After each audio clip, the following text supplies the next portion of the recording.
오늘은 지난주에 이어서 종말의 징조에 대한 본문을 통해서 하나님의 말씀을 선포하겠습니다. 예수님께서 십자가에 못 박히시기 3일 전에 예수님께서는 성전이 무너지실 것을 말씀하시면서 감람산으로 가셨습니다. 그리고 그곳에서 예수님께서는 마지막 때에 대해서 말씀을 하셨고요. 우리가 보고 있는 이 누가복음 21장 전체가 마지막 때에 대한 예수님의 말씀입니다. 오늘 두 가지의 주제로 말씀을 나눕니다. 첫 번째는 종말론의 세 가지 전제에 대해서 지난 시간에 이어 복습을 하겠습니다. 두 번째는 종말의 징조 세 번째, 내 이름으로 말미암아 박해와 미움을 받으리라. 이렇게 두 가지 주제입니다. 첫 번째 주제입니다. 종말론의 세 가지 전제에 대해서 함께 나누도록 하겠습니다.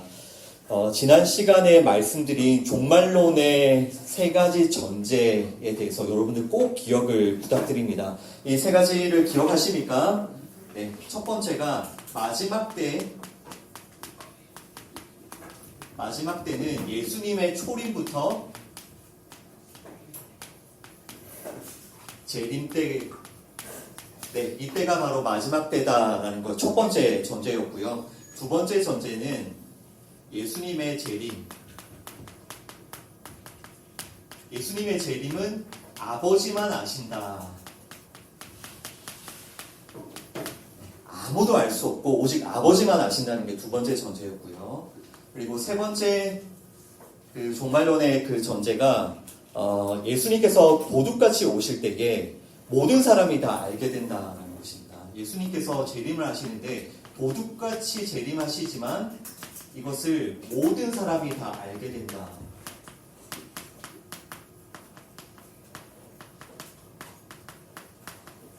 일부 사람들만 예수님의 재림을 보고 아는 것이 아니고요. 예수님께서 재림하실 때 이 지구상에 있는 모든 사람이 그 예수님의 재림에 대해서 알게 됩니다.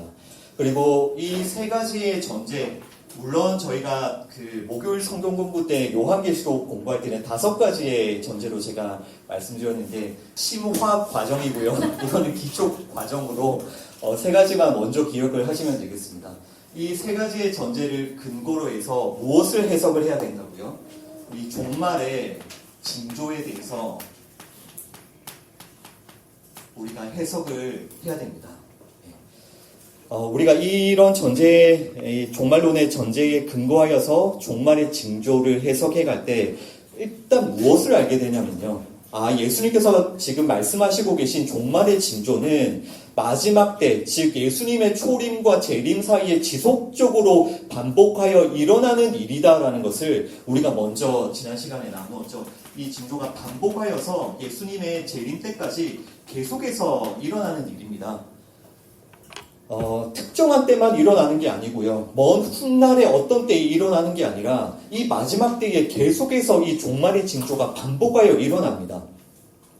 따라서 우리는 어떤 사람들을 조심해야 되겠습니까? 어떤 사람들이 이단과 사이비 잘못된 그런 가르침을 하는 사람들입니까?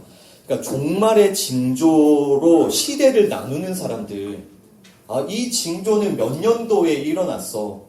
그리고 이 징조는 몇 년쯤에 일어날 거야 라고 말하는 사람들을 조심하셔야 되는 겁니다. 그런데 그런 사람들은 이 종말의 징조도 시대별로 쪼개일 뿐만 아니라 무엇까지? 예수님의 재림까지도, 예수님의 그 재림의 시기까지도 서슴없이 추측해요. 이 종말의 징조를 시대별로 쪼개면서 이때쯤에 예수님이 재림할 거야 이렇게. 그리고 자신들에게는 이렇게 때에 대한 특별한 통찰력이 있다고 주장하죠. 이런 사람들을 보통 흔히 시한부 종말론자라고 하는데요. 이 사람들의 그 근본적인 마음은 어떤 마음이냐면요. 자신의 그 특별함을 드러내고 싶어 하는 겁니다. 그러니까 그 마음에 교만함이 있는 거죠. 이 하나님의 말씀 앞에 겸손히 말씀을 해석하지 않고 나는 다른 사람들보다 좀 더 특별해. 나는 좀 때를 분별하는 그런 특별한 통찰력이 있어. 그리고 이런 사람들이 어디까지 이야기를 합니까? 사람들의 사역으로 예수님의 재림을 앞당기거나 예수님의 재림을 늦출 수 있다고까지 주장하죠. 모두가 다 비성경적인 가르침이고 굉장히 교만한 그런 가르침이라는 것을 여러분들이 이 세 가지를 잘 기억하고 계시면 그런 이단들의 가르침을 잘 분별할 수가 있습니다. 여러분, 이렇게 종말의 징조는 마지막 때에 계속하여 반복하여 일어나고 있다는 거 꼭 기억하시고요. 그리고 더불어서 하나님께서는 우리에게 왜 종말의 징조를 이렇게 반복하여 허락하시는지, 이 종말의 징조를 우리가 겪으면서 우리가 무엇을 해야 되는지도 지난 시간에 제가 말씀드렸죠. 무엇입니까? 우리는 이 종말의 징조를 겪으면서 하나님께 회개를 해야 되는 겁니다. 회개. 그리고 이 회개의 핵심이 무엇이었습니까? 예수님이 참 성전이시다. 참 성전이신 그 예수님 앞에 우리의 모든 우상을 다 버리고 회개해야 되는 것입니다. 하나님께서 우리에게 이 종말의 징조를 허락하신 이유가 무엇이라고요? 우리가 회개하고 하나님께 돌아오라고. 우리 성도들은 이 종말의 징조들을 늘 겪으면서 무엇을 해야 됩니까? 참 성전이신 예수님만을 믿고 붙들어야 되는 것입니다.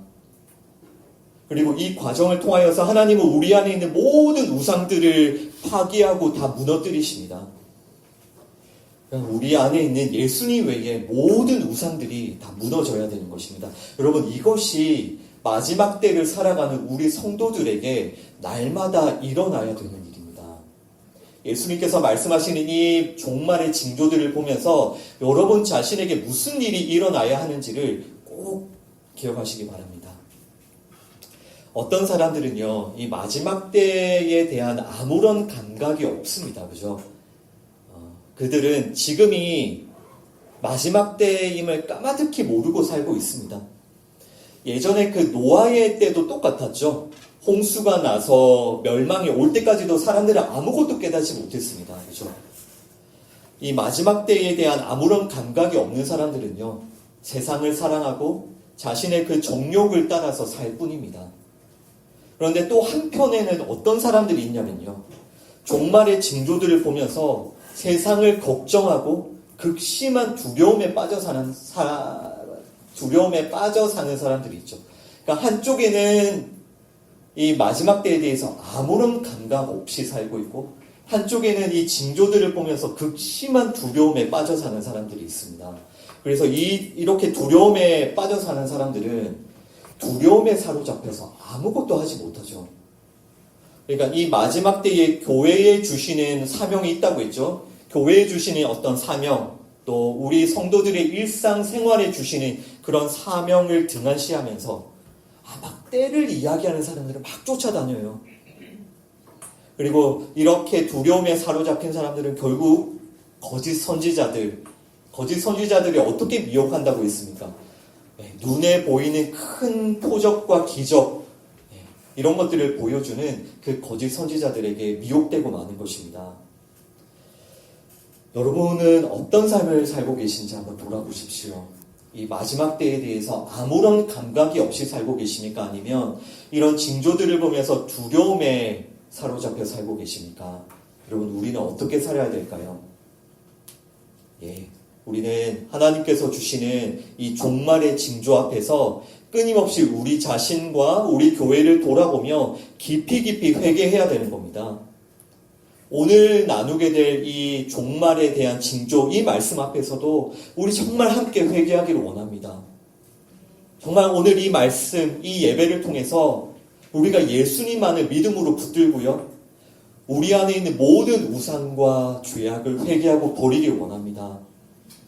그리고 이 마지막 때에 주시는 그 하나님의 사명, 우리 교회와 성도에게 주시는 그 하나님의 사명을 우리 이 시간 믿음으로 붙들기를 원합니다. 우리 이런 마음으로 정말 간절히 기도하는 마음으로 오늘 말씀 앞에 나아갑시다.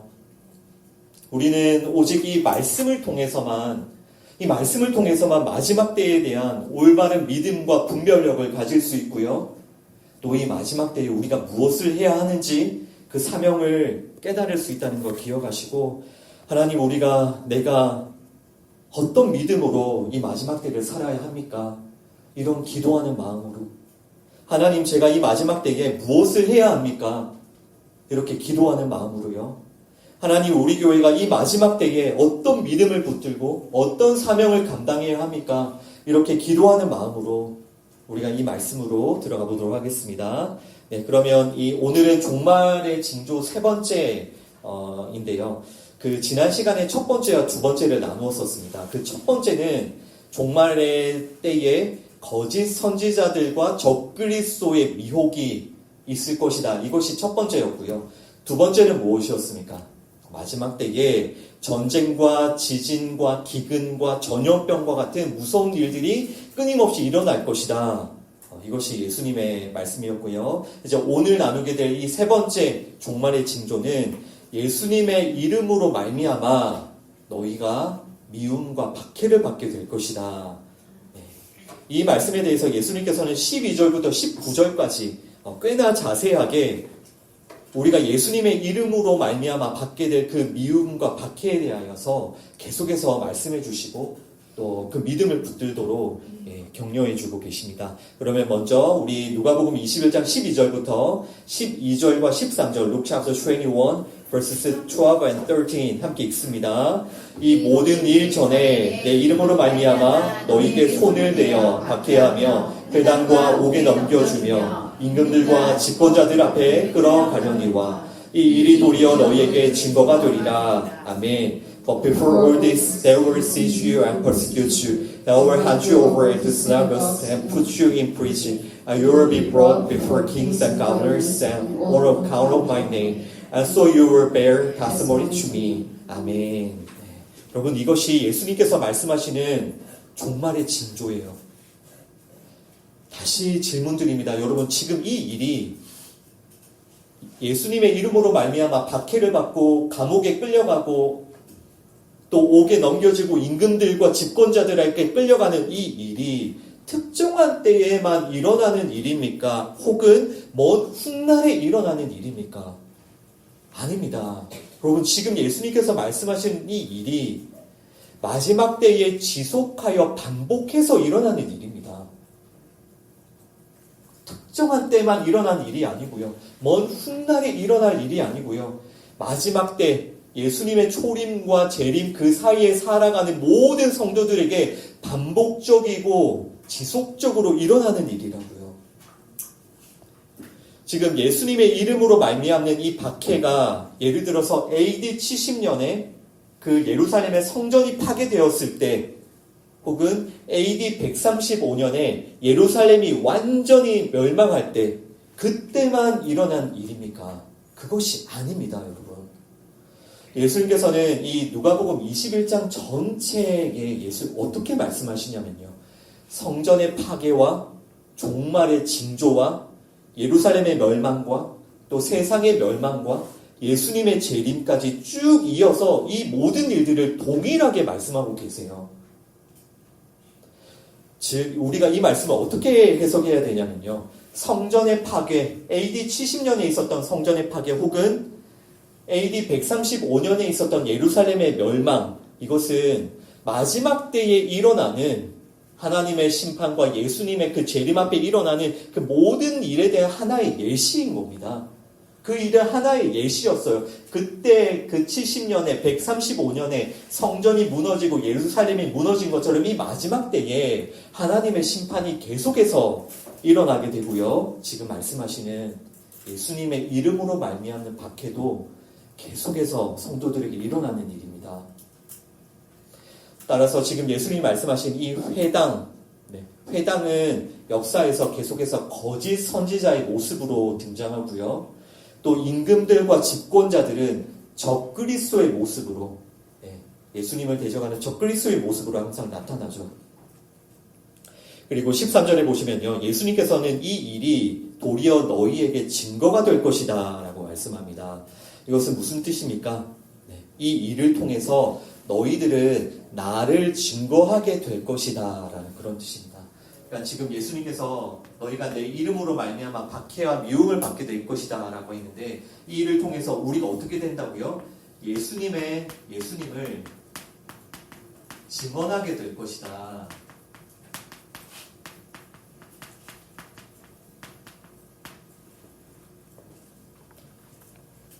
그러니까 우리 성도들은요, 예수님의 그 이름으로 말미암아 박해를 받음으로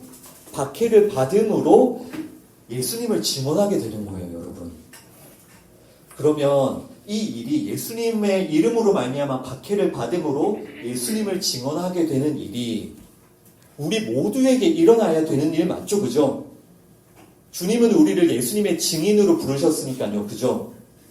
이거는 어떤 특정한 사람에게만 일어나는 게 아니라 예수님의 증인으로 부름받은 우리 모두에게 일어나는 일이라는 말입니다.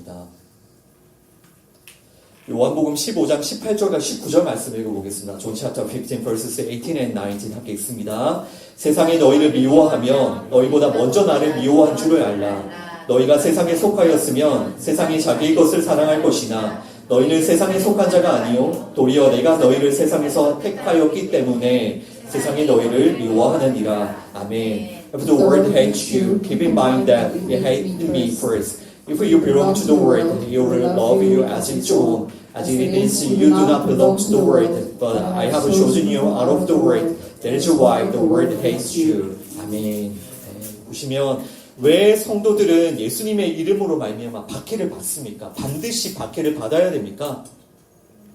18절에 보시면 세상이 먼저 예수님을 미워했기 때문에요.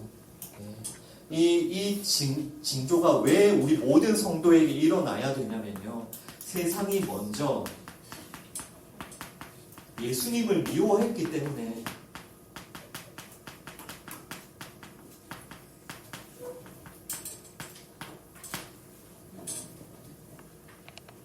예수님께서 이 세상에서 예수님이 사실 때에 먼저 박해와 미움을 받으셨습니다. 그리고 우리 모든 성도들은 그 예수님의 삶을 그대로 따라가는 거예요, 여러분. 그리고 이를 통해서 우리 성도들은 예수님을 증언하게 되는 것이고요. 만약에 성도가 우리가 세상에 속하였으면 세상은 우리를 어떻게 할까요? 세상은 성도를 어떻게 할까요? 사랑하겠죠. 성도가 세상에 속하였으면. 왜냐하면 세상은 세상의 것을 사랑하기 때문에. 하지만 여러분, 여러분은 세상의 것입니까? 아니면 하나님의 것입니까? 하나님의 것입니다, 우리는. 예수님의 십자가를 믿은 우리는 하나님의 것입니다. 예수님께서 성도를 세상에서 택하였기 때문에 그 세상으로부터 예수님께서 성도들을 건져내었기 때문에 이제 우리 성도들은 하나님의 것이 되었습니다. 따라서 성도는 세상에 속한 자가 아니고요. 세상은 성도를 미워하는 것입니다. 아멘? 이 말씀을 읽으면서 계속해서 이것을 기억하셔야 됩니다. 그러면 예수님의 이름으로 말미암는 박해가 특정한 때에만 일어나는 일입니까? 아니면 먼 훗날에만 일어나는 일입니까? 아닙니다, 여러분. 이 일은 일어날 수도 있고 일어나지 않을 수도 있습니까? 아닙니다. 이 일은요, 우리 모든 성도에게 반드시 일어나야 되는 일입니다. 예수님이 우리를 택하셨고 우리를 세상으로부터 건져내었기 때문에 우리는 세상의 것이 아니라 하나님의 것이 되었기 때문에 반드시 이 일이 우리에게 일어나야 되는 겁니다. 이것이 사도들과 초대교회 성도들이 살았던 삶이고요.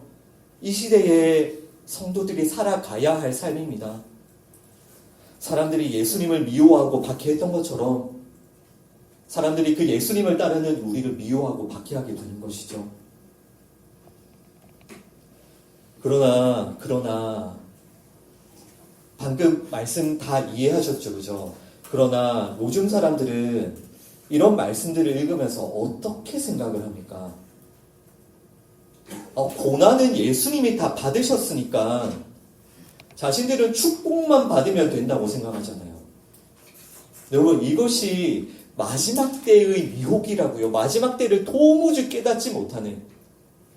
지금 우리는 마지막 때를 깨달으라고 하나님께서 이 징조를 허락하시잖아요. 우리는 이 징조를 경험하면서 지금이 마지막 때구나라는 걸 깨닫게 되잖아요. 그러나 사람들이 어떻게 속는다고요?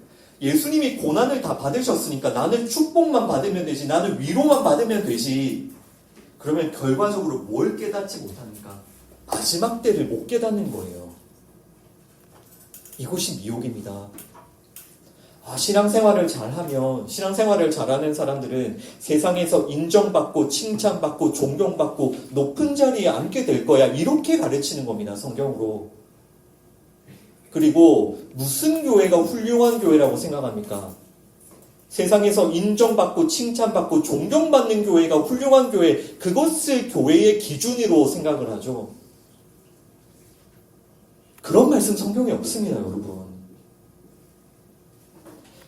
세상으로부터 인정받고 칭찬받고 또 세상의 그 힘과 권력을 얻어야, 그렇게 세상의 그 높은 자리에 올라앉아야 예수님을 증언할 수 있습니까? 어떻게 생각하십니까? 그 세상의 힘과 권력을 가져야 세상에 선한 영향력을 끼칠 수 있습니까? 어떻습니까? 그것이 예수님을 따르는 삶입니까? 아닙니다.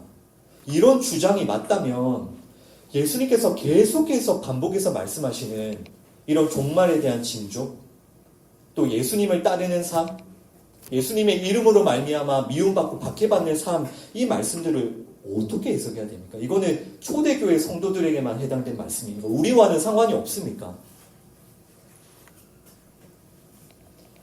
여러분, 물론 우리 성도들과 교회는요, 죄를 버려가고요, 거룩한 삶을 살고요, 또 사랑과 용서를 실천하기 때문에 세상으로부터 존경과 칭찬을 받을 때도 있습니다. 그러나 이것은 일시적인 거예요. 하나님께서는 우리를 통해서 예수님이 드러나기를 원하세요. 우리를 통해서 예수님이 증거되기를 원하세요. 따라서 우리는 반드시 예수님의 삶을 따라가야 됩니다. 그리고 그래서 예수님께서는 제자들에게 지속적이고 반복적으로 너희가 나를 따라오면서, 내 삶을 따라오면서 너희는 내 이름으로 말미암아 미움과 박해를 받게 될 것이다 라고 말씀하시는 겁니다. 여러분, 이 생각부터 먼저 버리셔야 돼요.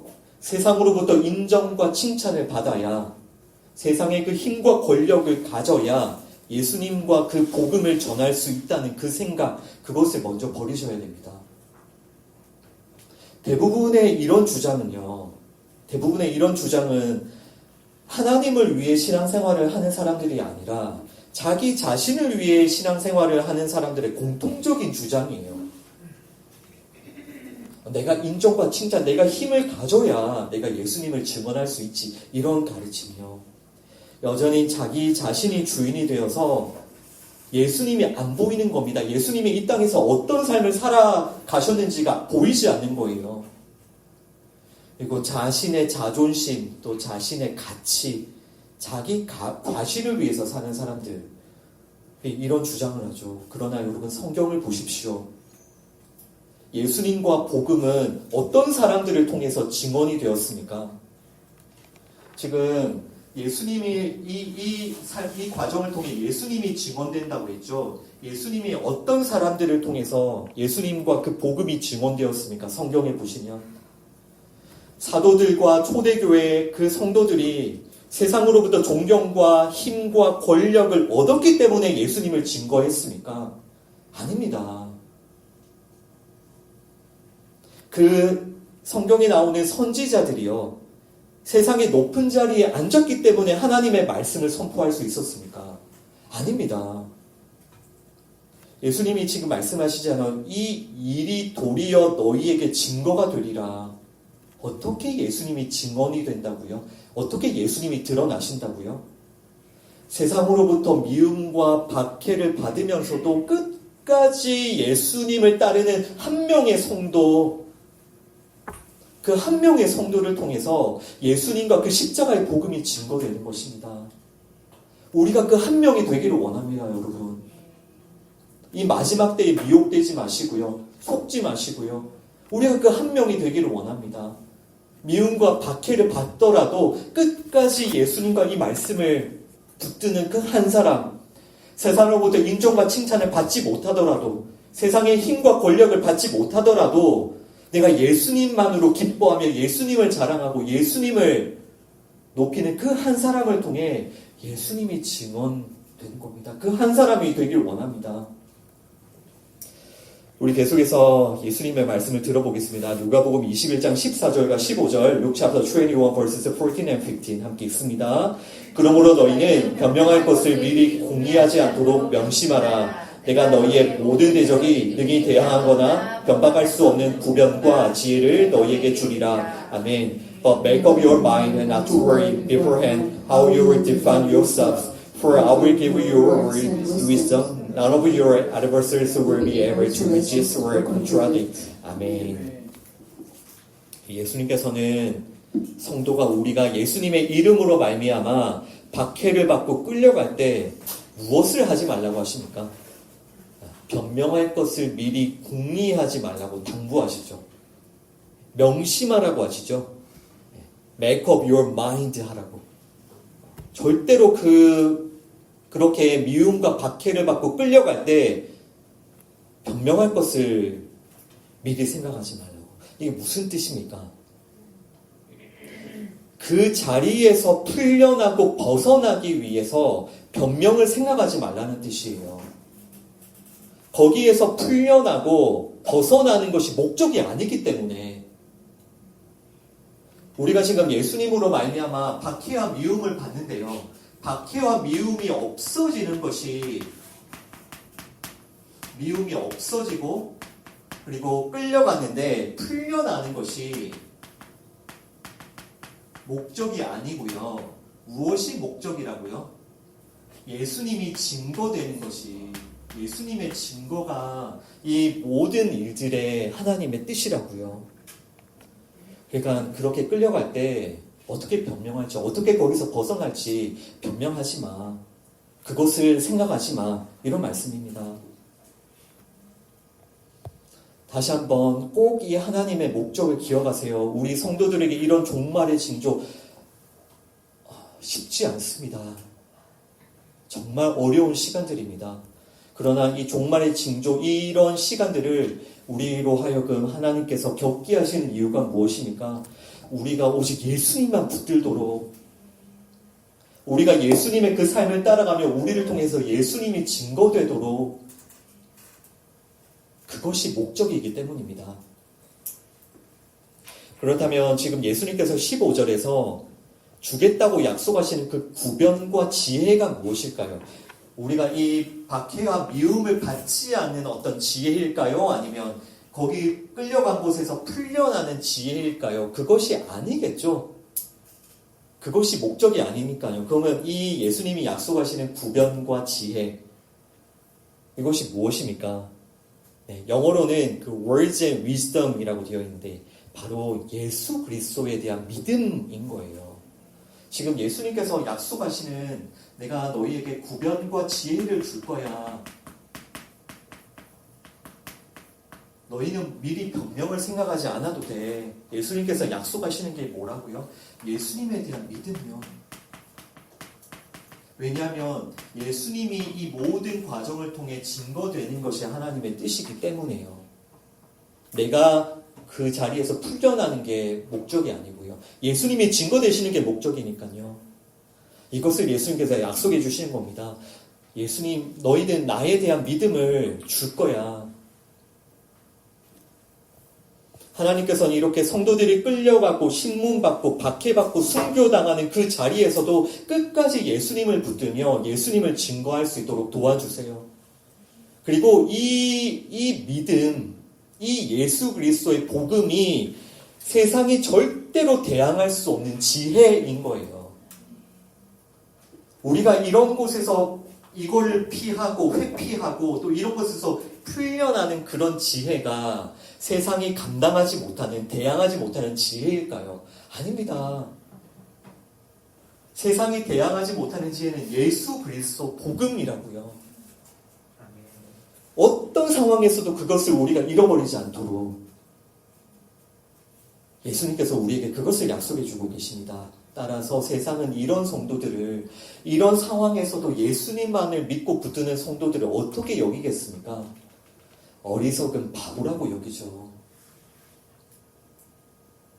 그러니까 세상의 측면에서, 세상의 관점에서 성도라는 사람들은요, 세상이 흠모할 만한 어떤 매력이나 아름다움도 없는 사람들이에요. 그런데 아까 그 거짓 선지자들이 어떻게 가르친다고요? 세상의 인정과 인기와 존경을 받는 교회가 좋은 교회야. 그런 성도가 훌륭한 성도야 라고 가르치는 거예요. 그러나 보십시오. 예수님께서 우리에게 약속하는 지혜는요. 예수님 그 복음에 대한 믿음입니다.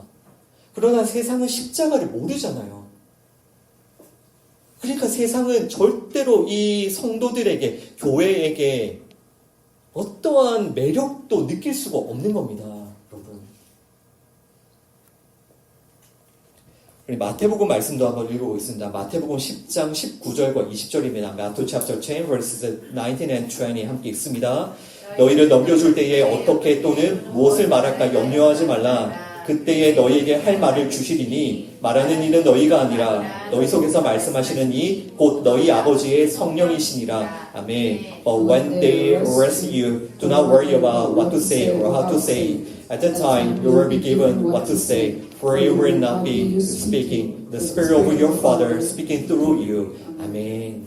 우리가 끌려가고 신문 받을 때에, 우리가 미움받고 박해를 받을 때에 할 말을 주시는 분이 누구세요? 성령님요. 성령님께서 이 구변과 지혜를 우리에게 주시는 거예요.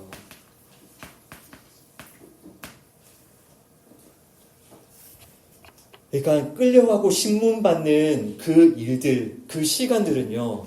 우리 성도들에게서는 어떤 시간이냐면 우리 안에 계신 그 성령님을 경험하는 시간이에요. 우리가 세상에서 미움받고 박해받는 시간 있잖아요. 그것이 우리 안에 계신 성령님의 위로와 성령님의 그 지혜, 성령님의 그 믿음을 경험하는 시간입니다. 그래서 하나님께서는 이런 일을 지속적으로 우리에게 허락하시는 거예요. 우리가 성령님을 경험하도록, 성령님께 순종하도록, 우리를 통해 말씀하시고 역사하시는 그 성령님께 나아가도록. 이런 일을 겪지 않으면 그 성도가 자기 말만 하니까요. 성령님께서 주시는 그 말씀, 그 지혜를 따르지 않으니까요. 여러분 절대로 낙심하시면 안 돼요.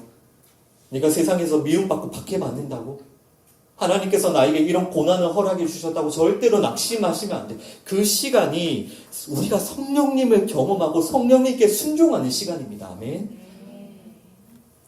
요한복음 16장 26절도 읽어봅니다. John chapter 15 verse 26 함께 읽습니다. 내가 아버지께로 너희에게 보낼 보혜사 곧 아버지께로부터 나오시는 진리의 성령이 오실 때에 그가 나를 증언하실 것이요. 아멘. And the Advocate comes to whom I will send you from the Father, the Spirit of truth, who calls you out from the Father, who will testify about me. 아멘. 네. 성령님은 보혜사이세요. 보혜사. 이 보혜사는 우리를 보호해 주시고 우리에게 은혜를 주시고 우리를 가르쳐 주시는 분이다라는 그런 뜻이고요. 또 영어 성경에는 the advocate, 그러니까 우리를 위해 말씀하시는 변호사라고 이렇게 번역이 되어 있죠. 그러면 성령님께서 이렇게 세상에서 미움받고 박해받는 우리를 위해 주시는 말씀이 무엇입니까? 성령님이 오시면 무엇을 한다고 예수님이 설명하세요? 무엇을 증언한다고 하세요? 그 방금 읽은 구절에 보면 진리의 성령이 오실 때에 그가 나를 증언하실 것이요. 성령님에 대해서 여러분 오해하시면 안 됩니다. 성령님은 우리에게 오셔서 무엇을 하신다고요? 성령님은 예수님을 증언하신다고요. 성령님은 너무나도 겸손하신 영이세요. 성령님은 우리에게 오셔서 오직 예수님만 증언하세요. 우리에게 계속해서 믿음을 주셔서 우리가 오직 예수님을 믿고 예수님의 그 길을 따라갈 수 있도록 도와주시는 분이 성령님이십니다. 성령의 역사에 대해서 막 어떤 신비적인 일이 일어나고 어떤 능력이 막 나를 통해 일어나고 여러분 그런 생각을 하시면 안 됩니다. 성령님께서는 우리를 통해서 오직 예수님만이 증거되게 하세요. 성령님은 우리를 통해 오직 예수님만이 높임 바 되기를 그렇게 역사를 하십니다. 여러분 그 사도들의 삶을 우리가 돌아보면요, 야고보 사도가 12사도 중에 최초의 순교자였습니다. 사도행전 12장에 야고보 사도의 순교에 대한 말씀이 있죠. 야고보 사도는 AD 44년경 순교를 하셨거든요. 그러니까 예수님께서 승천하신 지 한 10년 정도 지났을 때, 반면에 그 사도들 중에 요한 사도는 가장 오랫동안 이 땅에 머물러 있었죠. 요한 사도는 약 AD 100년 정도까지 살았다고 알려져 있는데, 요한 계시록까지 이 말씀을 마무리하고 주님께 부름을 받았죠. 그런데 여러분 생각해 보시면 요한 사도가 더 오래 살았다고 해서, 또 야고보 사도가 그렇게 일찍 순교했다고 해서 요한 사도가 야고보 사도보다 더 훌륭한 사람입니까? 그런 게 아니잖아요. 중요한 것은요, 일찍 순교한 야고보 사도든 혹은 늦게까지 남아있었던 요한 사도든 그들은 끝까지 예수님을 믿었다는 것이고요. 끝까지 예수님의 그 십자가의 삶을 살았다는 것이고요. 어떤 상황에서든 성령 충만하여서 예수님을 증거했다는 사실이에요. 언제 부름받을지는 하나님께 달려있는 겁니다. 우리가 미움받고 박해받고 여기 끌려가더라도, 박해받고 미움받고 끌려가더라도 어떤 사람들은 일찍 순교하는 사람이 있고요. 어떤 사람들은 좀 더 살면 허락받는 사람이 있습니다. 그것이 중요한 것이 아니라 이 과정을 통해 우리를 통해 예수님이 증거되기를 하나님께서 원하시고 기뻐하신다는 겁니다. 여러분 마지막 때가 어떤 때인지를 잘 기억하십시오. 우리가 살고 있는 이 마지막 때, 우리는 비록 이 종말의 징조들을 경험하면서 세상으로부터 미움받고 박해를 받을 때도 있지만 이 과정이 어떤 때라고요? 우리 안에 계시는 그 성령님께 순종하는 때예요. 우리 안에 계시는 그 성령님을 경험하는 시간들입니다. 지금까지는 우리 자신이 주인이 되어서 우리 자신의 뜻과 우리 자신의 비전을 위해서 살았잖아요. 우리 자신의 정욕과 탐심을 위해서 살았잖아요. 우리는 모두 우리 육체와 마음이 원하는 것을 하면서 살았잖아요. 내가 하고 싶은 말을 하고 살고, 내가 듣고 싶은 말을 듣고 살고, 내 육신과 내 마음의 편안함을 위해서 살았잖아요. 그러나 하나님께서는 우리에게 이 마지막 때를 허락하시고 또 종말의 징조를 반복하여 겪게 하십니다. 이를 통해서 우리가 예수의 사람이 되도록, 성령님의 사람이 되도록 그렇게 우리를 빚어가시는 거예요. 그것이 우리가 날마다 살아가야 할 마지막 때의 삶인 겁니다. 따라서 여러분 이 마지막 때에 우리가 이 믿음을 지킨다는 것이 너무너무 어렵고 힘들지라도 여러분 이것이 여러분들을 사랑하시는 하나님의 사랑의 손길이라는 것을 꼭 기억하시기 바랍니다. 우리 계속해서 누가복음 21장 16절부터 19절까지 Luke chapter 21 verses 16 through 19 함께 읽습니다. 심지어 부모와 형제와 친척과 벗이 너희를 넘겨주어 너희 중에 며칠 죽이게 하겠고 또 너희가 내 이름으로 말미암아 모든 사람에게 미움을 받을 것이나 너희 머리털 하나도 상하지 아니하리라. 너희의 인내로 너희 영혼을 얻으리라. 아멘. You will be betrayed even by parents, brothers and sisters, relatives and friends, and they will put some of you to death. Everyone will hate you because of me, but not a hair of your head will perish. Stand firm and you will win life. 아멘. 아멘. 이 말씀도 쉬운 말씀 아니죠. 심지어 부모와 형제와 친척과 벗에게까지도 버림을 당하고 또 죽임을 당하게 될 것이다. 여러분 이 일도요 초대교회의 성도에게만 일어났던 일입니까? 1세기의 성도에게만 일어났던 일입니까? 1세기가 마지막 때였고 지금은 마지막 때가 아닙니까? 아니면 이런 일, 지금 방금 있는 이런 일들은 불신 가정에서 처음으로 믿음을 가지는 그런 사람에게만 일어나는 일입니까? 아니면 이제 조상을 위해서 제사를 계속 하다가 그 제사를 멈추려고 하는 사람들만이 겪는 일입니까? 이런 일이. 그것이 아니고요. 누가 겪는 일이라고요? 마지막 때를 살아가는 저와 여러분, 우리 모두가 겪는 일이고요. 반드시 겪어야 되는 일입니다. 왜 우리는 이런 일을 겪어야 됩니까? 가족들로부터, 믿었던 친구로부터도 버림당하고 배신당하고 혹은 죽임까지 당하는 왜 그런 일을 우리가 겪어야 됩니까? 하나님께서는 왜 이런 일을 우리에게 허락하십니까? 하나님께서는 이런 종말의 징조를 우리가 겪게 함으로 우리가 누구를 바라보게 하시죠? 예수님을 바라보게 하시는 겁니다. 또 우리를 통해서 예수님을 증거되게 하시는 거예요. 왜냐하면 예수님이 바로 이런 삶을 사셨거든요. 예수님은 이 땅의 모든 사람들에 의해서 단 한 사람도 예외 없이 이 땅의 모든 사람들에 의해서 배반당하고 버림받으시고 십자가에 넘겨지셨거든요. 지금 예수님이 말씀하시는 이 모습이 예수님 자신의 모습이라는 말입니다. 우리는 가까운 친구 한 명에게 배신을 당해도 얼마나 큰 상처와 고통을 받습니까? 평생 복수를 그렇게 다짐합니까? 그러나 예수님은 어떤 삶을 사셨다고요? 단 한 명의 예외도 없이 이 땅의 모든 사람들로부터 버림을 받으시고요. 배신을 당하시고요. 짓밟힘을 당하시고 십자가에 못 박히셨습니다. 예수님은 세상의 모든 사람으로부터 미움을 받으셨습니다. 그리고 지금 이제 하나님께서는 예수님을 믿는 우리가 그 길을 따라오게 하시는 거예요. 예수님께서는 이렇게 모든 사람들로부터 버림당하고 짓밟힘 당하면서도 절대로 이 세상에 속한 힘을 의지하지 않으셨죠. 사람 의지하지 않으시고 이 땅의 힘 의지하지 않으시고 끝까지 하나님만 순종하시고 하나님만 의지하셨죠.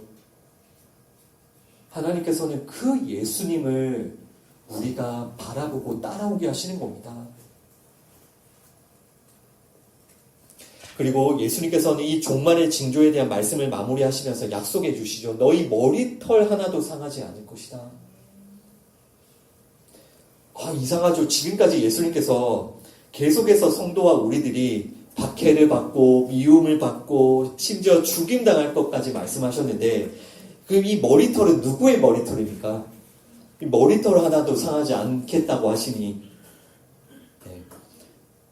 예수님께서 무엇을 약속해 주십니까?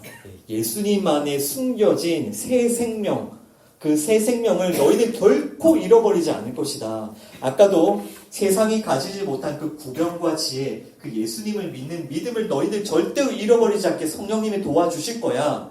그리고 너희들은 머리털 하나도 잃어버리지 않을 거야. 이것도 예수님 안에 있는 생명인 것이죠. 너희는 절대로 이 생명을 잃어버리지 않도록 내가 너희를 붙들어 줄 거야. 지켜줄 거야. 그 말씀입니다. 예수님도요, 세상에서 이렇게 미움받고 박해받고 십자가에 죽임당하셨지만 하나님께서 예수님을 다시 살려내셨잖아요. 그죠? 마찬가지로 우리 성도들도 똑같은 거예요. 세상에서 미움받고 박해받고 죽임당하더라도 우리는 예수님 안에서 부활하여 새 생명을 얻는 겁니다. 아멘. 그리고 그 예수님 안에 있는 그 새 생명을 그 누구도 빼앗을 수가 없는 거예요. 그것을 이 날마다 경험하게 하신다고요. 내가 예수님과 함께 죽었고 예수님 안에서 새 생명을 얻었구나. 그것이 우리가 제일 처음 교회 오는 날 그날 듣고 그 다음에 필요 없는 게 아니라 날마다 이것을 경험한다고요. 여러분, 예수님 안에 이 약속을 붙드셔야 돼요. 이 약속. 다른 어떤 것도 여러분들에게 생명을 줄 수 없습니다. 이 땅에서 겪는 잠깐의 미움과 박해는 하나님께서 지켜주시니까, 성령님께서 도와주시니까 예수님 바라보고 여러분 인내하고 견디셔야 되는 거예요. 그리고 마지막 예수님께서 말씀하시죠. 너희 인내로 너희 영혼을 얻으리라. 그러니까 믿음이라는 것은 곧 인내인 거예요. 믿음은 인내입니다. 이 과정이 얼마나 어렵습니까? 인간적으로는 예수님을 믿고 예수님을 따르는 이 과정이 얼마나 어렵습니까? 그러나 이 믿음은 인내인 거예요. 이 모든 과정을 다 인내할 수 있게 하는 것이 하나님께서 우리에게 주신 믿음입니다. 따라서 여러분, 예수님의 이름으로 말미암아서 박해받고 미움받더라도요, 정말 예수님 끝까지 믿고요, 끝까지 인내하십시오. 이제 지난 시간부터 오늘까지 이 종말의 징조에 대한 예수님의 말씀을 우리가 쭉 들었습니다. 여기까지가 이제 종말의 징조에 대한 단락이 끝이 나고요. 이제 다음 시간부터는 예루살렘의 멸망에 대한 예수님의 말씀이 또 이어지는데요. 잘 생각해 보시면 이 종말에 대한 징조들을 좀 떠올려 보시면요. 지난 시간에 나누었던 두 가지 있죠. 거짓 선지자의 출현과 또 뭐 전쟁, 기근, 지진, 전염병 같은 무서운 일들, 이런 징조는 모든 사람들이 다 알고 겪게 되죠. 그죠? 그러니까 이런 징조들은 우리 성도든 혹은 불신자든 모든 사람들에게 하나님의 심판을 경고하면서 회개하고 돌아오라고 하는 말씀인 거고요. 반면에 오늘 예수님께서 말씀하시는 이 징조를 생각을 해보시면 이거는 누구만 겪게 됩니까? 이 징조는 성도들만 겪게 되죠. 예수님의 이름으로 말미암는 미움과 박해는 성도들만 겪게 되죠. 세상은 깜깜하게 모릅니다. 이런 징조에 대해서 아무것도 모릅니다. 그러니까 여러분 잘 생각해 보시면 성도들이 이 마지막 때에 반드시 어떤 겪어야 될 과정이 있다는 거예요. 우리 예수님을 믿는 자들이 반드시 살아야 될 어떤 삶이 있다는 거예요. 이런 징조를 겪지 못한 세상 사람들은 지금이 마지막 때인지도 알지도 못하고 아무런 생각 없이 살고 있지만 하나님은 택한 성도들만이 이런 징조를 겪게 하시고요. 이 징조들을 통하여서 마지막 때임을 가르쳐 주시고 마지막 때를 믿음으로 살게 하시는 겁니다. 아까도 잠깐 말씀드렸지만 사람들은 이런 말씀을 읽으면 다들 이렇게 생각하고 넘어가요. 예수님의 이름으로 미움받고 박해받는 것, 그거는 초대교회 성도들에게나 있었던 일이겠지. 그 12사도들만 겪었던 일이겠지. 혹은 예수님의 이름으로 미움받고 박해받는 그런 일, 나중에 먼 미래에 예수님이 오시기 직전에 어떤 때에 일어나는 일이겠지. 다들 그렇게 생각하고 넘어가요. 여러분, 이런 생각을 이상하게 여기셔야 되는 거예요. 지금이 바로 마지막 때인데요. 분명히 예수님은 지금 우리가 마지막 때를 살고 있다고 말씀하는데요. 왜 우리는 이런 종말에 대한 징조가 나와는 상관없다고 생각을 할까요? 왜 우리는 이런 종말에 대한 징조를 실질적으로 겪고 경험하며 살아가지 않을까요? 결론은 한 가지입니다, 여러분. 왜 그렇죠? 왜 그렇습니까? 예수님의 삶을 따르지 않기 때문이죠. 예수님의 삶을 따르지 않기 때문에, 믿음의 삶을 살지 않기 때문에, 예수님을 바라보지 않기 때문에요. 예수님을 믿는다고 하는 사람들마저도요, 예수님을 주님으로 여기지 않고 순종하지 않는 거예요. 사람들이 예수님을 어떤 존재로 여길 뿐입니까? 나의 문제를 해결해 주시는 어떤 분, 나의 피로를 채워주는 어떤 분. 그러면 그렇게 우리가 예수님에 대해서 생각할 때 내가 문제가 일어나면 찾아가면 내 문제를 해결해주고 내 필요가 생기면 찾아가면 내 필요를 채워주고, 그때의 예수님은 우리의 주님입니까? 아니면 우리의 종입니까? 필요하면 찾고 필요 없으면 안 찾고, 그때의 예수님이 우리의 주님입니까? 우리의 종입니까? 사실 사람들은 예수님을 종처럼 여기고 있는 거예요. 내 마음 내키면 좀 찾고, 내 필요가 있으면 좀 찾고, 내 문제가 일어나면 좀 찾고. 여러분, 오늘 예수님께서 말씀하시는 이 종말의 징조들을 여러분들이 지금 겪고 있는지를 깊이 돌아보셔야 돼요. 이것이 남의 일이 되어서는 안 됩니다. 이것이 나의 일이 되어야 돼요. 이 말씀이 나와 상관없다고 생각된다면 또 이 말씀은 지금이 아니라 먼 훗날에 어떤 때겠지 라고 그렇게 생각을 하신다면 정말 이 말씀 앞에 깊이 기도해 보십시오. 정말 여러분이 이 말씀과 상관이 없습니까? 우리는 이 말씀과 상관없이 살아도 됩니까? 이 마지막 때를?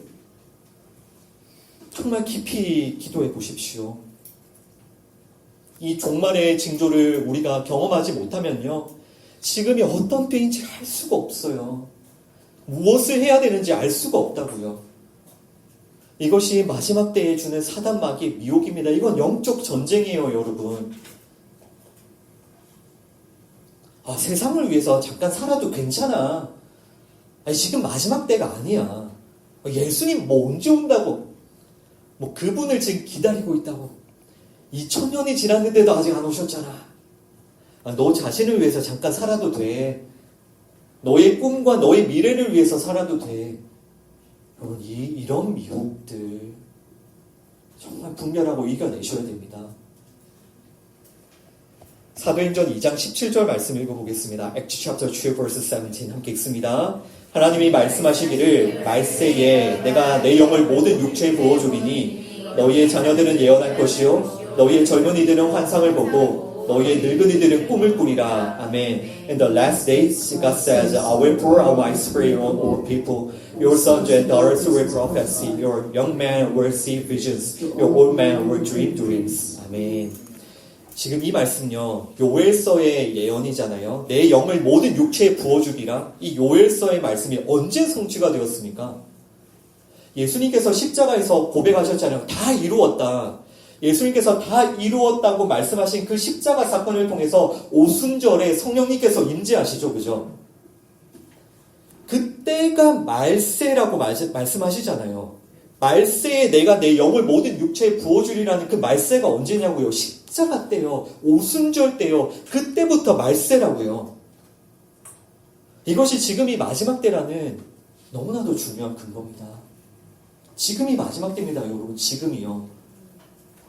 그리고 성령님이 우리에게 오셔서 우리에게 하시는 일 무엇입니까? 너희 자녀들은 예언할 것이고 너희 젊은이들은 환상을 보고 너희 늙은이들은 꿈을 꾸리라. 막 성령님이 오시면 내가 몰랐던 막 미래를 알게 되고 장래에 일어날 일들을 막 텔링해주고 막 그런 게 아닙니다. 막 환상과 꿈과 같은 막 신비로운 막 체험을 하게 되고 그런 게 아니라고요. 성령님이 뭐 하신다고 했습니까? 성령님께서 예수님을 증언하신다고요. 예수님을. 성령님이 오시면요, 자녀들로부터 늙은이까지 예수님을 바라보게 돼요. 이것이 성령님의 놀라운 역사입니다. 예수님이 우리의 유일한 소망이기 때문에요. 그리고 성령님은 하나님께서 그 예수님을 통해서 이루어 가시는 그 하나님의 나라를 바라보게 하세요. 그리고 우리가 그 하나님의 나라를 위해 살게 하시고요. 그리고 여러분, 그 하나님의 나라, 예수님을 통해 완성되는 하나님의 나라는 이 땅의 교회를 통해 드러나죠. 제가 오늘 이 부분을 마지막으로 좀 말씀을 드리겠습니다. 저번 주에도 제가 말씀드렸죠. 마지막 때에 하나님께서 무슨 사명을 주신다고요? 교회에 대한 사명이요. 교회에 대한 사명.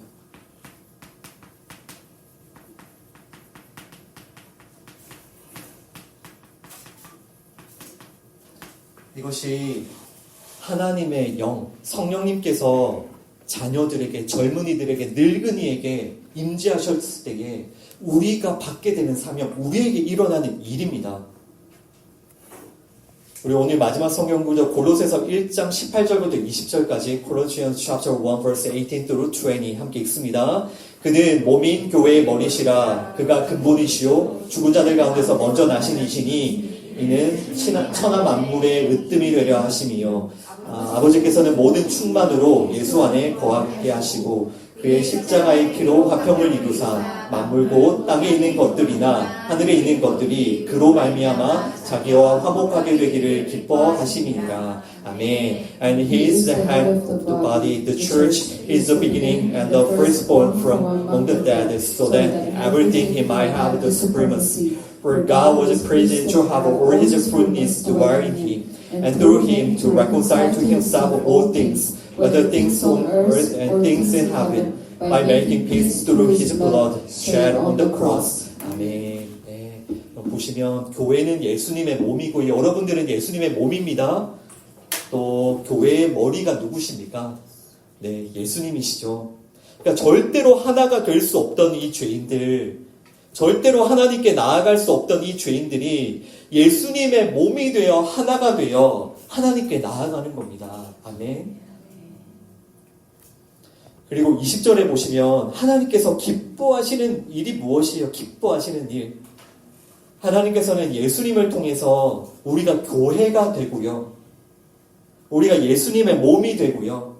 또 예수님을 통해서 하나님과 화목하게 되는 것을 하나님께서 기뻐하시는 거예요. 이것이 하나님의 뜻입니다. 하나님의 기쁨이시고요. 이것이 하나님께서 이 마지막 때에 우리를 빚어가시는 일이라고요.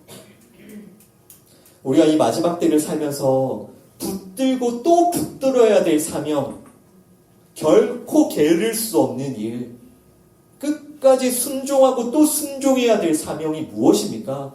이 교회에 대한 사명입니다. 교회에 대한 사명. 우리는 끝까지 교회를 사랑하고요. 끝까지 교회를 섬기고 끝까지 교회를 위해 희생을 해야 되는 겁니다. 여러분 잘 다시금 생각을 해보십시오. 오늘 예수님께서 이렇게 말씀하셨잖아요. 우리 모든 성도가 예수님의 이름으로 말미암아 미움과 박해를 받게 될 것이다 라고 말씀하셨잖아요. 여러분 이 일이 언제 일어나는지 아시겠습니까? 어떻게 이 일이 일어나는지 아시겠습니까? 예, 우리가 교회를 사랑할 때, 교회를 섬길 때, 우리가 이 교회에 대한 사명을 붙들 때요, 우리는 이런 미움과 박해를 받는 거예요. 그러면 이제 알겠죠? 왜 분명히 이게 모든 성도들에게 마지막 때 반드시 일어나야 될 일인데 왜 나는 이런 일이 없었지? 나에게 일어나지 않았지? 왜 그렇다고요? 아까 예수님을 따르지 않기 때문이라고 말씀드렸는데 좀 더 현실적으로는 예수님의 몸, 그 교회에 대한 사명을 붙들지 않기 때문에요.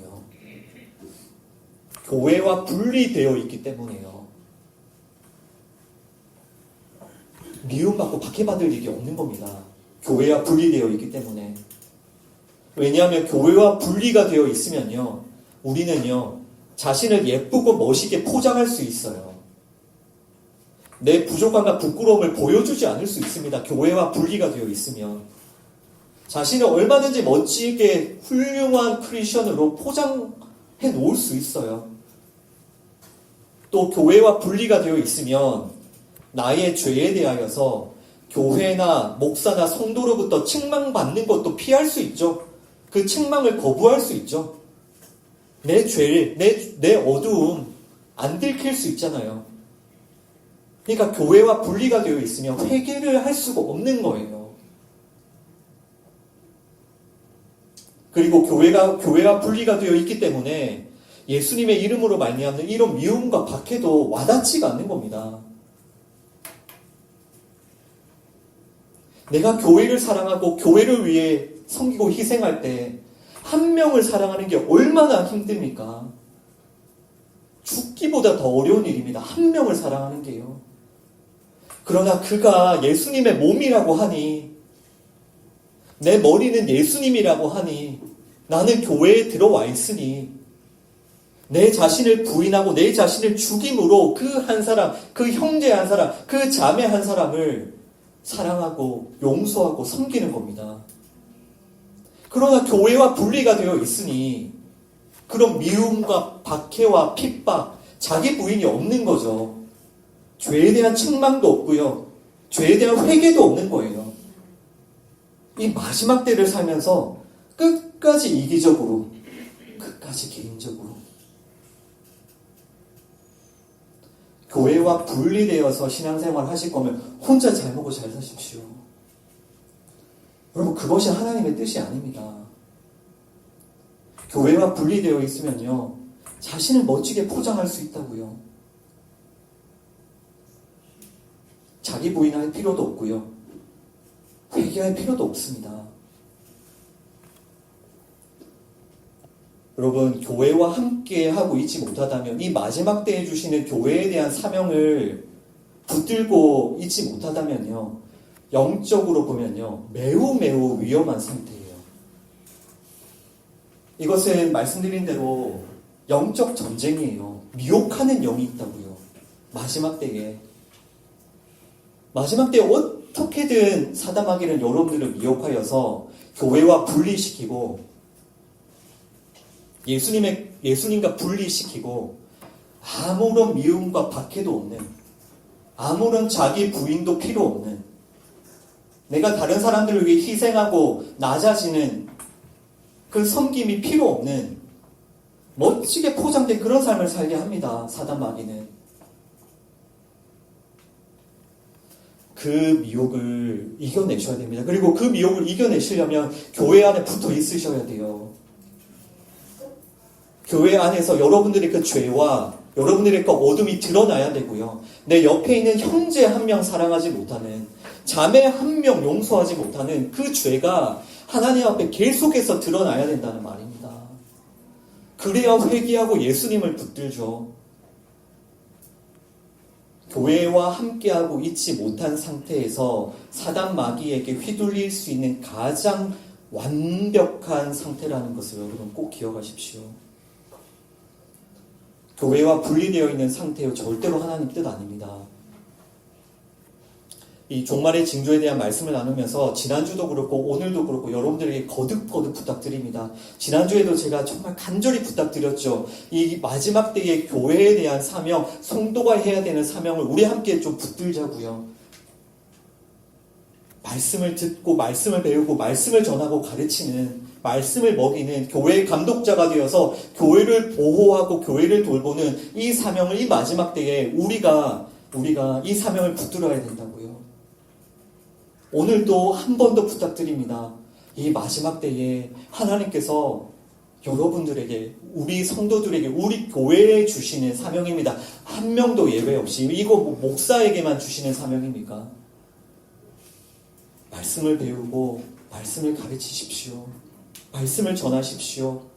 예수님을 전하고 복음을 전하십시오. 또 교회를 사랑하고 교회를 섬기십시오. 교회 안으로 들어오십시오. 교회와 목사와 성도들로부터 죄에 대한 책망을 받으시고요. 회개하십시오. 여러분들 스스로 그렇게 포장하고 있는 포장지를 다 걷어내시고요. 여러분들의 그 죄와 그 모든 어두움들을 하나님의 말씀 앞에 다 폭로당하시고요. 나는 진짜 예수님 없으면, 나 진짜 십자가 없으면 나 한순간도 설 수 없구나. 우리는 진짜 하나님의 은혜가 없으면, 그 십자가가 없으면 교회가 될 수가 없구나. 이것을 깊이 경험하며 예수님을 붙들어야 이런 미움과 박해, 자기 부인의 삶을, 그 삶을 걸어가면서 끝까지 예수님을 놓지 않을 수 있습니다. 이 마지막 때에 종말의 징조들을 통하여서 정말 끝까지 예수님 붙드시고 또 이 마지막 때에 주시는 하나님의 사명을 끝까지 인내함으로 붙드는 여러분 되시길 부탁드립니다. 기도하겠습니다. 주님 감사합니다. 지난주에 이어서 종말의 징조에 대하여 말씀해 주시니 감사합니다. 이 마지막 때를 알지 못하고 이때가 어떤 때인지도 알지 못하며 이 종말의 징조에 대하여 알지 못하는 저희의 이 믿음 없음과 또 우둔함을 주여 불쌍히 여겨 주시옵소서. 주님 간절히 기도합니다. 오늘 예수님께서 말씀하신 이 모든 성도들이 마땅히 받아야 할, 마땅히 경험하고 마땅히 살아가야 할 이 종말의 징조가 바로 나의 삶이 되게 하여 주시옵소서. 주님, 우리도 끝까지 예수님을 따라가며 예수님께서 걸어가신 그 십자가의 삶을 끝까지 걸어가게 하여 주시옵소서. 나 자신, 나의 영광, 나의 편안함을 위해 살 것이 아니라 예수님을 따라가며 미움과 박해를 받더라도 우리를 통하여 오직 예수님 높임 받으시고 오직 예수님 증거되는 그런 참된 증인의 삶을 살 수 있도록 도와주옵소서. 주님, 그리고 이 마지막 때에 우리 교회에 주시는 그 하나님의 사명, 그 교회를 지키고 돌보라는, 교회를 사랑하고 교회를 섬기라는 이 하나님의 사명을 끝까지 충성할 수 있도록 도와주옵소서. 예수님의 이름으로 기도합니다. 아멘. 오늘 말씀 기억하며 함께 기도합시다. 우리가 어떤 미움과 박해 가운데도 예수님을 따라갈 수 있도록, 끝까지 예수님을 따라갈 수 있도록, 그리하여 우리의 삶을 통해 오직 예수님이 증거될 수 있도록, 또 이 마지막 때에 주시는 하나님의 사명, 우리 교회를 위한 사명, 교회를 사랑하고 섬기라는 이 사명을 끝까지 충성할 수 있도록 우리 함께 기도합니다. 하나님 아버지, 하나님 정말 저희에게 믿음을 더하여 주옵소서. 하나님 우리가 세상으로부터 미움과 박해를 받더라도 끝까지 예수님 붙들게 하여 주옵소서. 예수님께서 이 땅에서 걸어가신 그 미움과 또 그 박해를 받았던 삶, 모든 사람들로부터 거절을 당하시고 짓밟힘을 당하시고 십자가의 죽임을 당하시면서도 끝까지 하나님만을 의지하셨던 삶, 끝까지 하나님께만 순종하셨던 삶, 주님 우리도 그 끝까지 예수님을 따라가게 하여 주옵소서.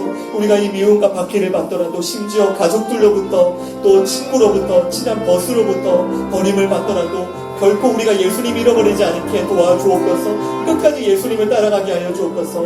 하나님 그리고 우리 마지막 때에 주시는 하나님의 사명, 교회에 대한 사명, 하나님 우리가 붙들게 하여 주옵소서. 우리가 교회 안에 속하여 있고 우리가 교회와 분리되지 않게 하여 주시옵소서. 아버지 우리가 교회 안에서 우리의 죄를 책망받고 우리의 죄를 회개하며 예수님 안을 붙들게 하여 주옵소서. 교회를 사랑하고 섬기며 형제자매들을 사랑하고 희생하는 우리의 삶이 되게 하여 주시고 교회를 섬길 때에 우리가 마땅히 경험해야 될 자기 부인과 박해와 핍박을 우리가 믿음으로 잘 인내하며 이 길을 걸어갈 수 있도록 도와주옵소서.